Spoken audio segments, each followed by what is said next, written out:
Mitä ihme toi äijä on iso? No kai se on pakko laittaa lisää painoa.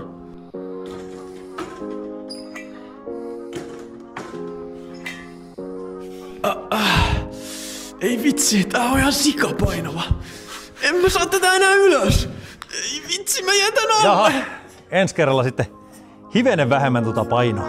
Teini-ikäinen, epävarma omasta elämästä. Ajatuksilta ei pääse karkuun kuin koiran veräjästä. Laiha luihu, melkoinen luikku. Se on vaan tän jäävuoren huippu. Äiti, miksen mä kasvaa? Oisinpa kuin isi, jäätävän vahva. Tubesta mä katsoin salivideoita. Sain motivaatio ja hyviä ideoita. Kreikkalainen patsas tai Pete Vatane.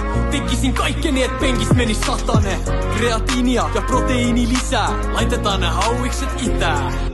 Tää on mun kasvutarina. Ylös sulla salille, nyt loppumarina. Vielä mulle kasvaa hava. Vielä nousee penkistä 100. Tää on mun kasvutarina. Ylös sulla salille, nyt loppumarina. Vielä mulle maistuu kana.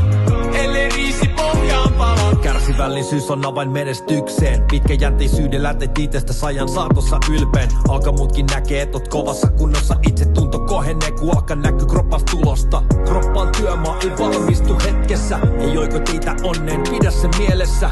Liiku, nuku, laita kunton ruokavalio. Kaiken ajan on motivaatio. Älä stressa, jolet heti kaikki tiedä ja opi. Pian huomaat kuntosalista tuli sun toinen koti. Nyt elämä on kokenut täyskäännöksen. Sillä tein just elämäni parhaan päätöksen.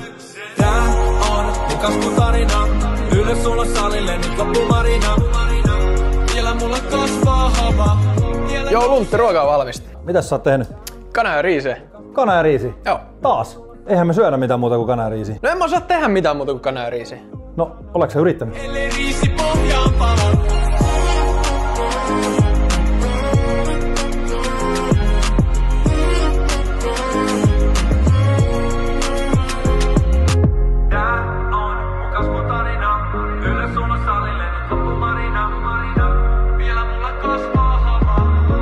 Nousee penkistä 100. Tää on mun kasvutarina. Ylös sulla salille, nyt loppumarina. Vielä mulle kasvaa hava. Vielä nousee penkistä 100. Tää on mun kasvutarina. Ylös sulla salille, nyt loppumarina. Vielä mulle maistuu kana. Ellei riisi pohjaan pala.